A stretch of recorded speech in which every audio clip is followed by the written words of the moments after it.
Many people in West Roxbury are challenging plans for a high-pressure natural gas pipeline. A supplier wants to help local distributors meet the growing demand from consumers, but neighborhood residents say the route being planned is too close to blasting from a quarry. Despite some regulatory approvals, they want the plans to get a closer look. Our guest is one of the neighborhood opponents, an activist with Stop the West Roxbury Lateral Pipeline. We'd like to welcome Seamus Whelan. Thank you very much for being with us, Seamus. Hi, Chris. Talk about where you live and where this is supposed to go.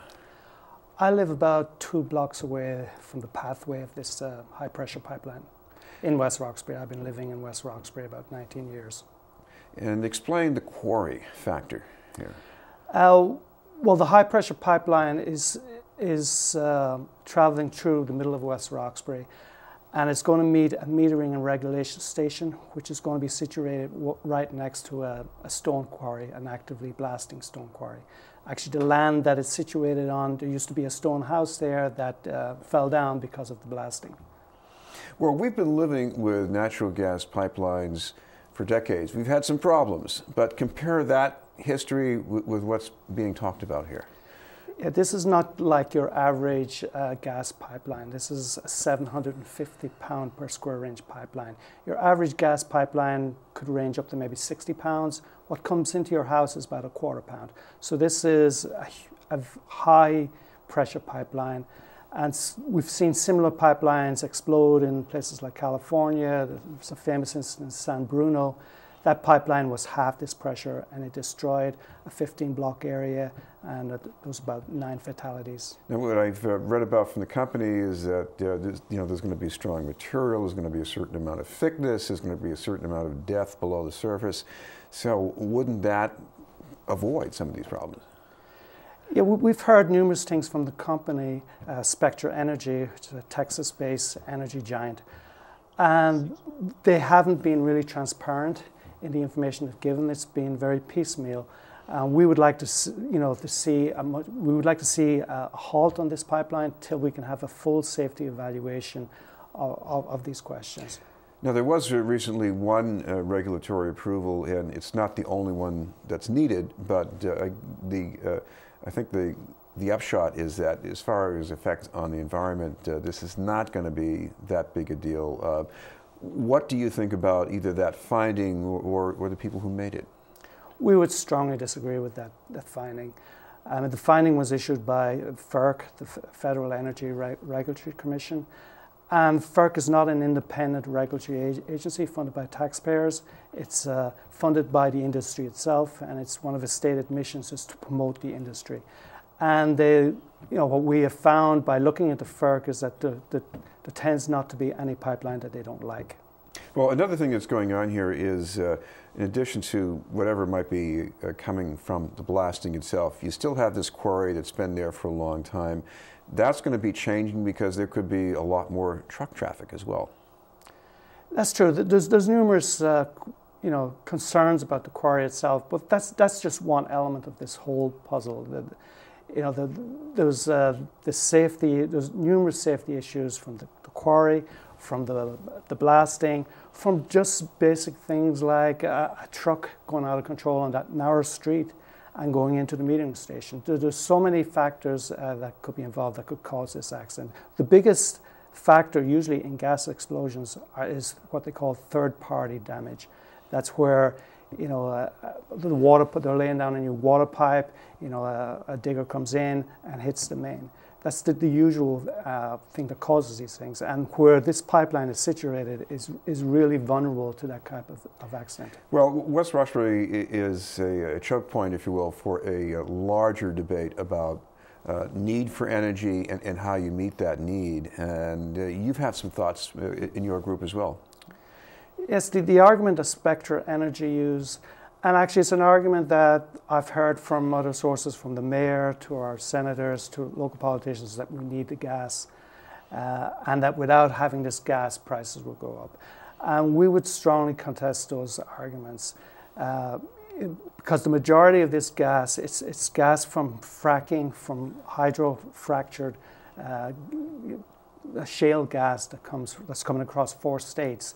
And the primary reason for bringing it up this side, of course, is to export it. I think about maybe the majority of this gas will be exported.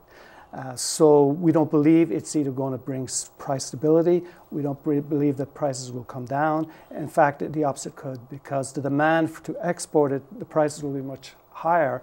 So once this infrastructure is laid, there's no guarantee that there'll be any price stability. In fact, we would see by relying on conservation, on renewables as being the best way we can actually have real price stability. Well, just before Governor Patrick left office, he had a commission looking into this, and their conclusion was there are these other possibilities, hydropower, renewables, but in at least the mid to short term, you got to have more gas. Yes, it seems that a lot of the political establishment are in favor of bringing in fracked gas. And we have serious concerns, both safety concerns of building this infrastructure, but also the longer term environmental concerns. There was a recent study by Harvard that showed the amount of methane that's released from gas in Boston. I think something like 15 billion cubic pounds are released into the atmosphere from just regular leaks. But the type of gas that's in this frack gas, if it did explode, the toxin, it wouldn't just affect West Roxbury. There would be devastation, a catastrophe in West Roxbury, covering maybe 30 blocks. But the toxins that would be released from the inferno would affect other communities of Newton, depending on which way the wind blows, of Newton, Brookline, suburbs of Boston like Jamaica Plain, Hyde Park. So there's much bigger concerns, and we're calling on the Massachusetts Department of Public Health to have an investigation, a safety investigation, before this pipeline is allowed to come through. So do you want this to be handled just by the state? Do you want anybody else, city or federal government, to get involved in some way? Well, we believe that the response so far has been pretty weak from both our senators and both from the mayor and local representatives. There has been some recent action, but we're calling for a much stronger response. We're calling for the politicians to actually call for a halt to this pipeline till a full investigation, till we can actually question Spectra on these safety concerns, till we can bring in safety experts and actually quiz them, because the information is not available to us now. We also don't know. We would like the Attorney General to get involved and see what permits have they not got yet, and because there's a lot of local permits that they will seek to waive. Like one permit they need is to the pipeline.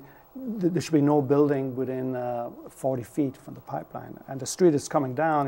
Buildings are within 10, 20 feet of this pipeline.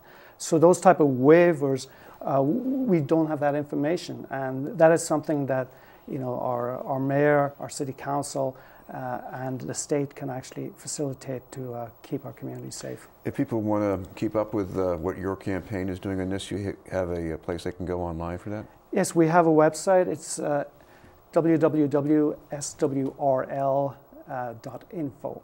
And we have updates, and we have been conducting rallies, large public meetings, and it's this grassroots activity that has really pushed this question to the fore. And it has taken the community itself to highlight this issue and put a spotlight on it. And we will continue this until we stop this pipeline. Thank you very much for being with us. Thank you. Seamus Whelan from Stop the West Roxbury Lateral Pipeline.